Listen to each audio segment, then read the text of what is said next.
Assalamualaikum warahmatullahi wabarakatuh. Kami dari kelompok 1 praktikum audit yang beranggotakan Melisa Nurrahma, Mutia Astuti, Nadia Umari, dan Zulfa Nadia ingin mempresentasikan tentang materi praktikum audit yaitu modul 1 perencanaan, pemeriksaan, dan perpaduan proses akuntansi. Selanjutnya akan dijelaskan oleh Melisa.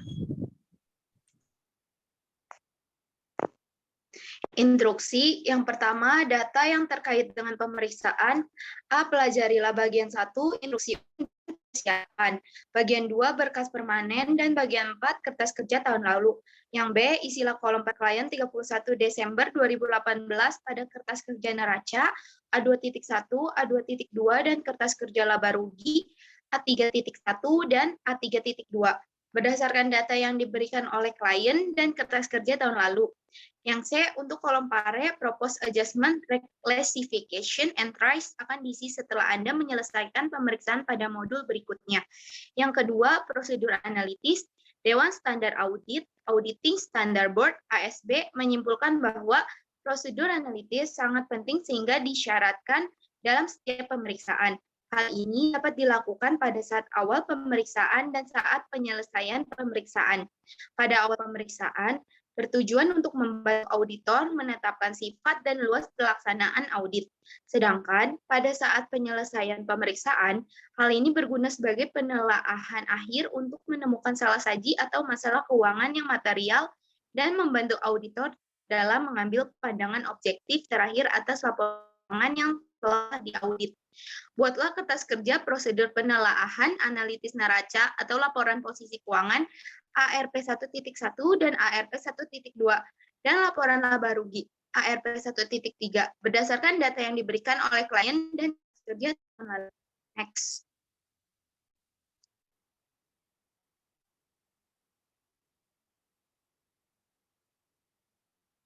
Yang ketiga, surat perikatan. Surat penugasan perikatan, engagement letter, adalah dokumen yang penting antara klien dengan kantor akuntan publik, KAP, sewaktu pemeriksaan kertas kerja pemeriksaan PT Subus. Setelah Lita mengundurkan diri, ternyata ditemukan bahwa KAP belum mendapatkan surat perikatan untuk pemeriksaan tahun buku 2018. KAP, Krisanti, dan rekan menginginkan agar surat perikatan sudah harus dibuat sebelum pemeriksaan lapangan selesai. Karena itu, Anda diminta untuk mempersiapkan surat perikatan untuk pemeriksaan tahun berjalan PT Subus. Buatlah surat perikatan yang baik untuk tahun buku 2018 ditujukan kepada Ibu Distri sebagai Direktur Utama PT Subus. Tanggal surat tersebut adalah 28 Desember 2018 dan ditandatangani oleh KP, Krisanti, dan rekan. Surat tersebut juga disetujui oleh Ibu Titri dengan menandatanganinya. Yang keempat, rencana pemeriksaan. Buatlah rencana pemeriksaan tahun buku 2018, di mana biaya pemeriksaan adalah sebesar 70 juta rupiah ditambah PPN dan dipotong PPh 23. Waktu yang diperlukan untuk memeriksa adalah 13 Desember 2018 sampai 12 Maret 2019.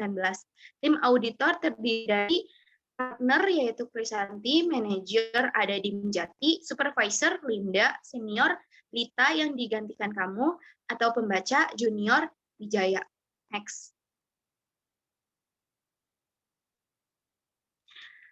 Informasi tambahan. 1. Schedule penelaahan analitis bisa dilihat di halaman 6 sampai 8 buku 2 yang tidak terdapat saldo tahun sebelumnya atau 2017, maka dikosongi saja. Apabila terjadi penurunan, maka dibuatnya dalam kurung.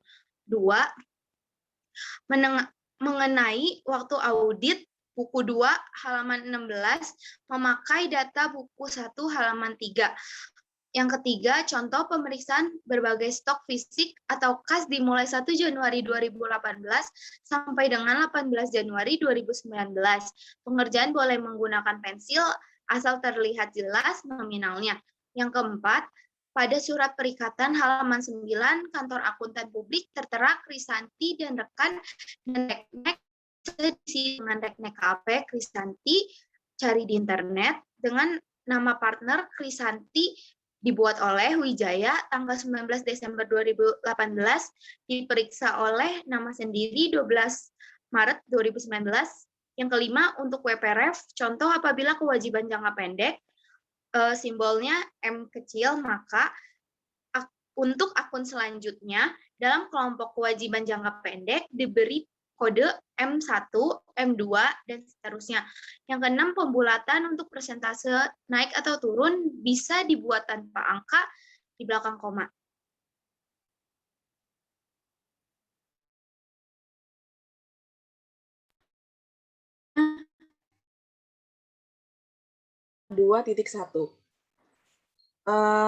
Sebenarnya dalam pengerjaan kertas kerja neraca sangatlah mudah. Kita tinggal posting saldo-saldo akun yang bisa dilihat pada neraca PT Subus baik tahun 2017 atau 2018 yang bisa dilihat pada buku 1 halaman 13.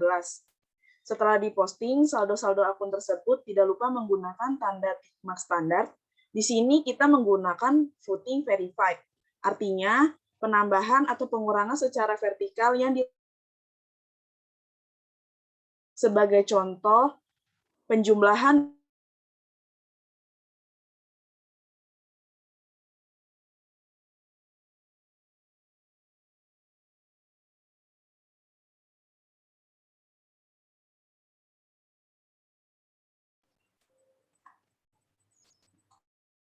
schedule-nya kertas kerja neraca dibuat oleh Wijaya pada tanggal 19 Desember 2018, diperiksa oleh nama kalian atau untuk PT Subus sendiri, Lita atau pembaca tanggal 12 Maret 2019.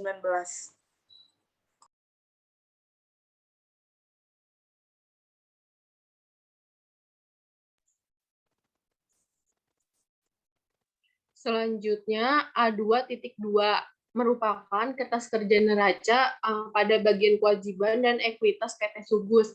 Untuk cara pengerjaannya itu dengan memposting akun beserta saldonya dari neraca PT Subus tahun 2017 dan 2018 yang terdapat pada buku 1 halaman 13. Nah, setelah memposting akun tersebut digunakan tick mark yaitu footing verified, yang artinya penjumlahan secara vertikal yang diletakkan di bawah angka dari total angka.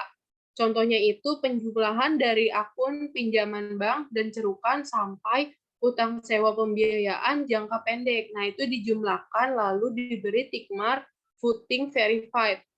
Untuk kolom WPREF itu diisi sesuai dengan nama akun yang terdapat pada halaman 9 sampai 12. Untuk kolom PER dan Peraudit 2018 belum dibahas pada modul 1. Untuk klien diisi PT Subus, schedule kertas kerja neraca dibuatnya oleh Wijaya pada tanggal 19 Desember 2018. Diperiksa oleh seharusnya Lita, tapi diganti jadi nama kalian atau nama pembaca. Untuk tanggalnya 12 Maret 2019. Selanjutnya kertas kerja laba rugi. Selanjutnya kertas kerja laba rugi PT Subus. Untuk cara pengerjaannya itu sama dengan kertas kerja neraca, yaitu dengan cara memposting akun beserta saldonya sesuai dengan laporan laba rugi tahun 2017 dan 2018 yang terdapat pada buku 1 halaman 18. Selanjutnya memberikan tick mark footing verified. Setelah itu mengisi kolom klien PT Subus, schedule-nya kertas kerja laba rugi dibuat oleh Wijaya, tanggalnya 19 Desember 2018, diperiksa oleh nama kalian atau nama pembaca, tanggalnya 12 Maret 2019. Selanjutnya masih dalam kertas kerja laba rugi. Ini masih lanjutan yaitu saldo awal tahun dan hingga saldo akhir tahun. Untuk per audit dan per klien ini sebelumnya sudah diposting dari buku 1 halaman 14. Lalu untuk kolom per dan per audit itu belum dibahas hingga nanti. Selanjutnya yaitu mengisi kolom klien yang di sini yaitu diisi dengan PT Subus, lalu schedule-nya itu kertas kerja laba rugi dibuat oleh Wijaya tanggal 19 Desember, diperiksa oleh nama kalian yaitu tanggal 12 Maret 2019. Next.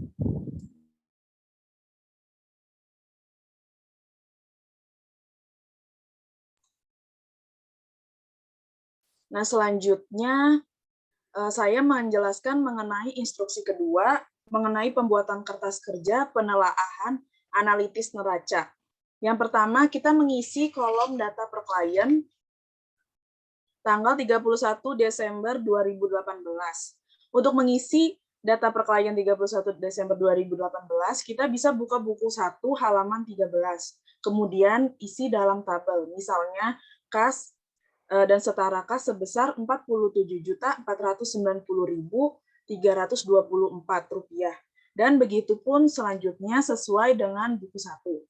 Selanjutnya menghitung naik turun neraca dengan membandingkan data per audit 31 Desember 2017 dan data per klien 31 Desember 2018.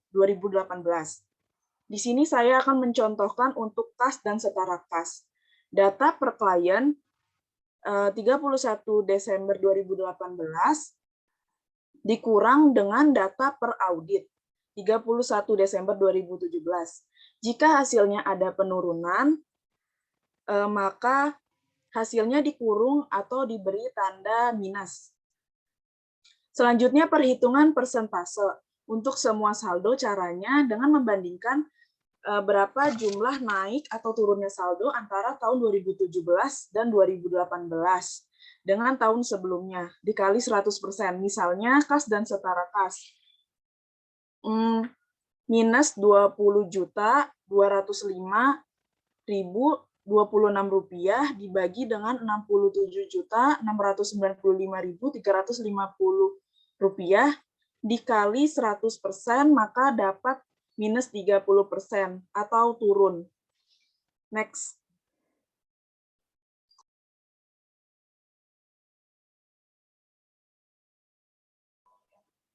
Untuk prosedur penelaahan analitis 2, pengerjaannya sama seperti ARP 1.1. Untuk rumus naik atau turun dan persentasenya juga sama.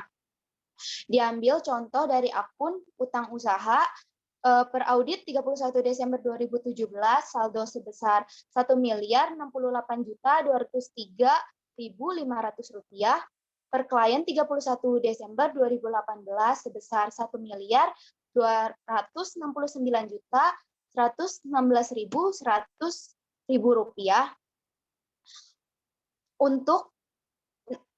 untuk di naik turunnya yang rupiahnya itu rumusnya itu klien per klien 31 Desember 2018 dikurang per audit 31 Desember 2017. Sehingga hasil yang didapat adalah Rp200.912.600 Untuk persentasenya, rumusnya yaitu Rp200.912.600 dibagi dengan saldo utang usaha per audit tanggal 31 Desember 2017, yaitu Rp1.068.203.500 dikali dengan 100% sehingga hasilnya 19%. Next.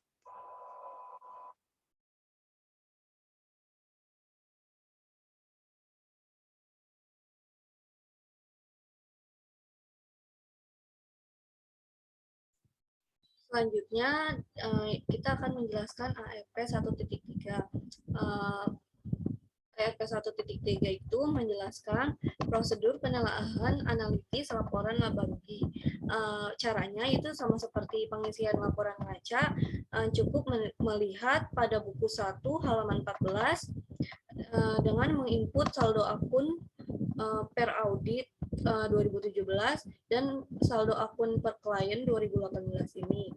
Lalu untuk menghitung kolom naik turun ini dengan cara mengurangkan per klien 31 Desember 2018 dikurangi dengan per audit 31 Desember 2017. Contohnya ini, misal penjualan neto per klien 2018-nya kan 42.586 dikurang dengan per audit yang 2017 yaitu sebesar 30.621.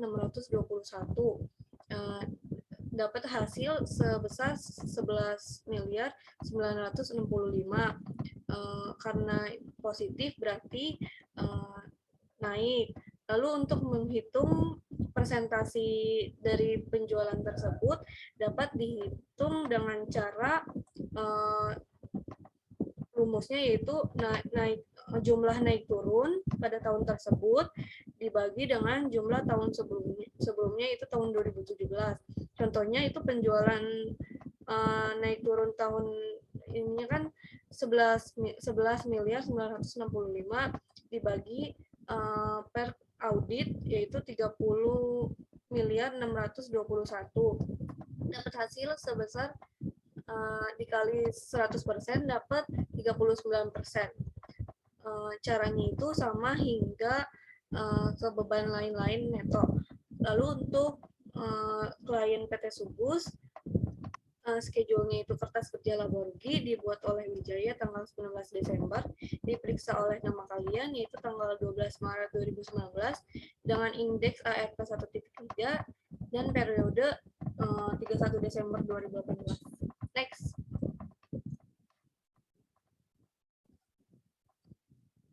Lalu di sini ada contoh dari surat perikatan. Nah, surat perikatan ini sudah ada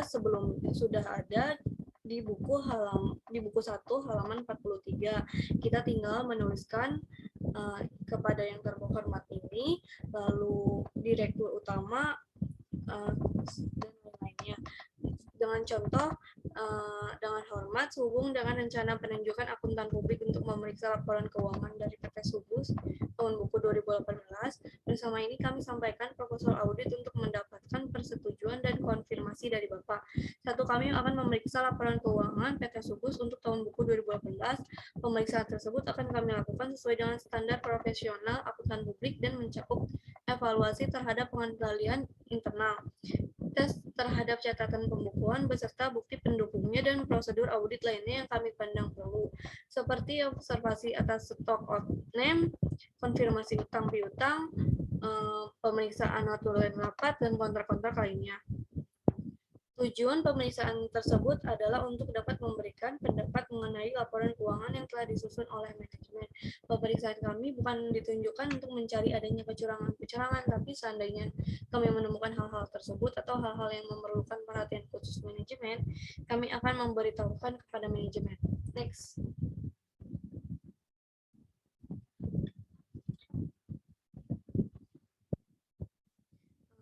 Selanjutnya, itu agar pemeriksaan kami dapat berjalan lancar, kami sangat mengharapkan kerjasama yang baik dan seluruh manajemen dan staf perusahaan, serta kami mengharapkan agar perusahaan menyiapkan neraca saldo serta perincian-perincian yang diperlukan. Selain itu, sebelum laporan audit diserahkan di atas, kami meminta supaya direksi bersedia menandatangani surat pernyataan klien seperti yang dinyatakan dalam standar profesional akuntan publik. Yang ketiga itu audit fee. Untuk tugas-tugas tersebut di atas, kami ajukan sebesar Rp70 juta ditambah PPN 10% yang akan kami tagih sebagai berikut, yaitu 30% pada saat proposal disetujui, 50% pada saat penyerahan konsep laporan audit, 20% saat penyerahan final laporan audit, dan PPh 23 sebesar 2% bisa dipotong dari jumlah fee tersebut. Lalu di sini surat ini disetujui oleh PT Subus pada tanggal 19 Februari 2019. Yang menyetujui itu yaitu Ibu Diestri dan kantor akuntan publik yaitu Kristanti Danakan, dengan yang menyetujui itu Dr. Anda Kristanti. Next. Selanjutnya, rencana pemeriksaan PT Subus tahun buku 2018.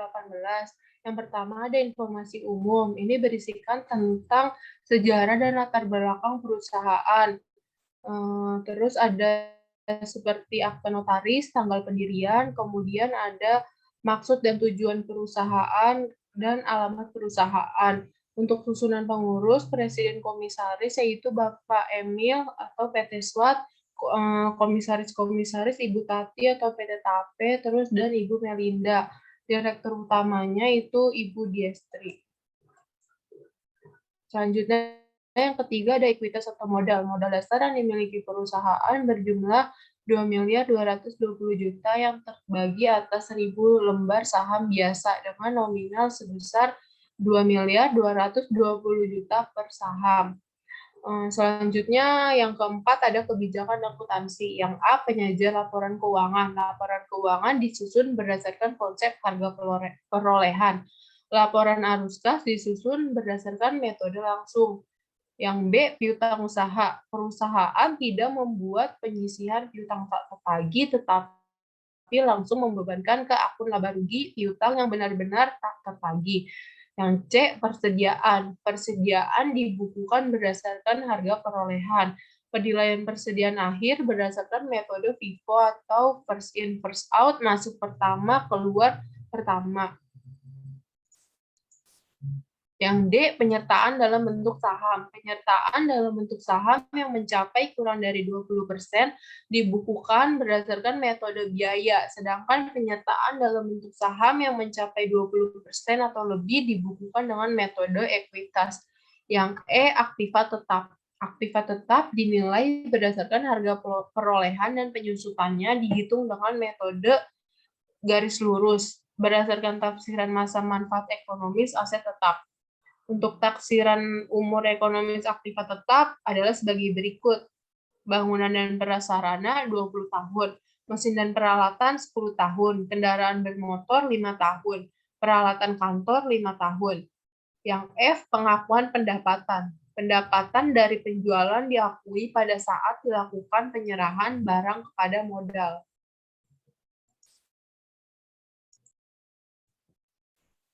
Selanjutnya ada transaksi dan penjabaran mata uang. Pembukuan perusahaan diselenggarakan dalam mata uang rupiah. Transaksi dalam mata uang asing dibukukan dengan kurs yang berlaku pada saat terjadinya transaksi. Saldo aset dan kewajiban moneter dalam mata uang asing per tanggal neraca dijabarkan dengan kurs tengah Bank Indonesia pada tanggal neraca. Selisih kurs yang terjadi dikreditkan atau dibebankan pada perhitungan laba rugi tahun berjalan. Selanjutnya yaitu taksiran pajak penghasilan. Taksiran pajak penghasilan ditentukan berdasarkan taksiran laba kena pajak dari tahun yang bersangkutan. Dan yang terakhir itu tahun buku. Tahun buku perusahaan berjalan pada tanggal 1 Januari sampai dengan 31 Desember.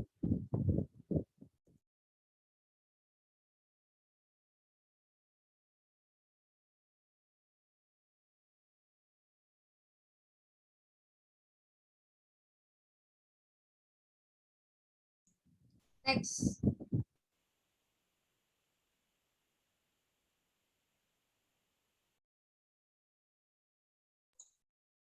Selanjutnya pada modul 1 halaman 35 pada tanggal 13 Desember 2018, Lita sebagai senior auditor melakukan penyelesaian terhadap pemahaman pengendalian internal PT Subus. Hal ini dilakukan dengan melakukan tanya jawab menggunakan tabel ECQ atau Internal Control Questionnaire atau kuesioner pengendalian internal.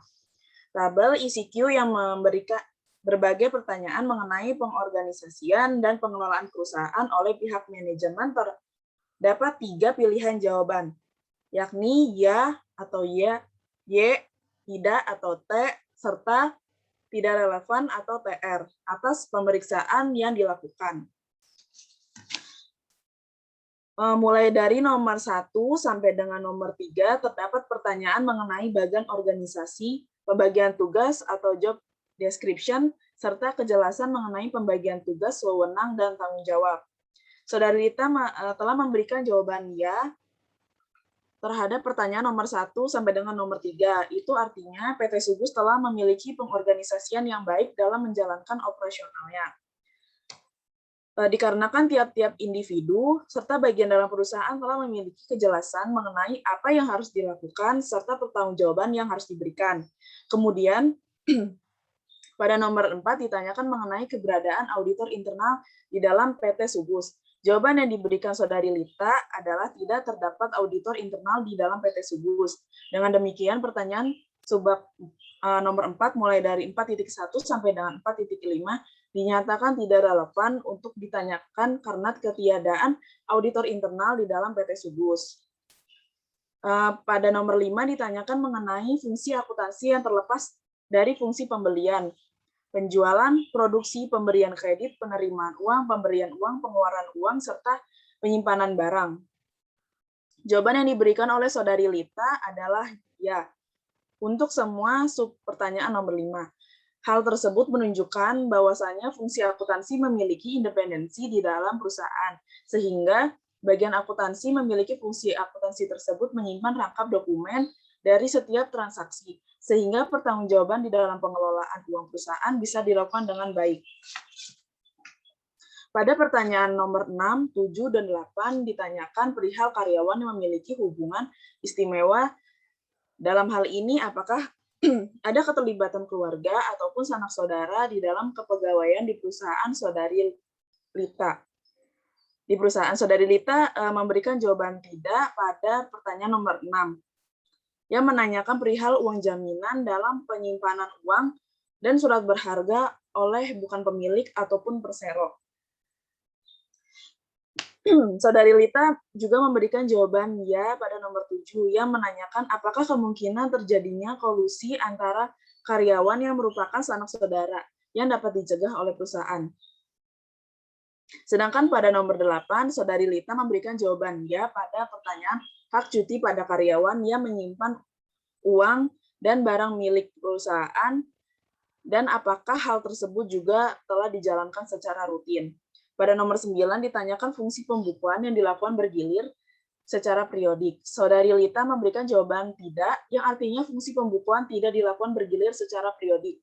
Maksudnya fungsi pembukuan PT Subus dilakukan secara tetap oleh satu bagian, yakni bagian akuntansi. Pada nomor 10 ditanyakan mengenai legalitas akta pendirian perusahaan dari Kementerian Kehakiman. Saudari Lita memberikan jawabannya, yang artinya PT Subus telah memiliki legalitas usaha secara sah dari pemerintah, sehingga perusahaan tersebut dianggap legal secara hukum. Pada nomor 11 ditanyakan mengenai pemeriksaan terhadap orang ataupun kendaraan yang keluar masuk dari lokasi perusahaan yang dilakukan oleh Satpam. Saudari Lita menjawab ya, yang berarti selalu dilakukan pemeriksaan terhadap orang ataupun kendaraan yang keluar masuk ke lokasi perusahaan. Pertanyaan nomor 11 tersebut diajukan sebagai bentuk pengendalian untuk mencegah kemungkinan terjadinya tindakan yang dapat merugikan perusahaan, seperti pencurian aset perusahaan, semisalnya persediaan ataupun aktiva tetap yang mudah dibawa. Pada nomor 12 ditanyakan mengenai pengawasan terhadap cabang perusahaan. Saudari Lita menjawab tidak relevan karena PT Subus tidak memiliki kantor cabang, sehingga pertanyaan tersebut dianggap tidak relevan dengan realita. Pada nomor 13, diajukan pertanyaan mengenai keberadaan pegawai dalam mengawasi asuransi yang ditutup dan pada waktunya. Saudari Lita menjawab ya, karena sudah termasuk dalam fungsi keuangan yang merupakan bagian dalam keorganisasian PT Subus. Pada nomor 14, ditanyakan perihal aset yang dinilai secara rutin sehingga dapat diandalkan untuk menentukan besaran asuransi yang harus dilakukan terhadap aset tersebut. Saudari Lita menjawab tidak, yang berarti pihak perusahaan tidak pernah melakukan penilaian aset secara rutin sehingga tidak dapat diandalkan untuk menentukan besaran asuransi terhadap aset tersebut. Pada nomor 15 ditanyakan perihal pinjaman yang harus disetujui oleh Dewan Komisaris. Dan Saudari Lita menjawab ya. Hal tersebut menggambarkan bahwa Dewan Komisaris memiliki kontrol terhadap kebijakan keuangan yang dibuat oleh manajemen perusahaan. Pada nomor 16 ditanyakan perihal perhatian yang cukup terhadap syarat perjanjian kredit. Saudari Lita menjawab ya, hal tersebut menggambarkan bahwa syarat perjanjian kredit harus memiliki persetujuan dari pihak berwenang di perusahaan agar tidak merugikan perusahaan itu sendiri. Pada nomor 17 ditanyakan perihal pencatatan terhadap keputusan rapat persero yang dilakukan oleh direksi dan Dewan Komisaris, serta mendapatkan persetujuan dari mereka.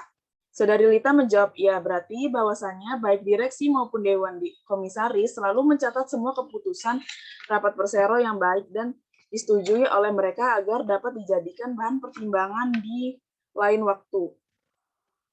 Pada nomor 18, pertanyaan tersebut hanya ditunjukkan kepada perusahaan yang sudah go public.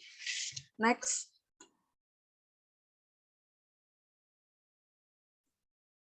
Oleh karena itu, PT Subus belum merupakan perusahaan yang go public. Maka, Saudari Lita memberikan jawaban tidak relevan untuk semua pertanyaan dalam subbab pertanyaan nomor 18.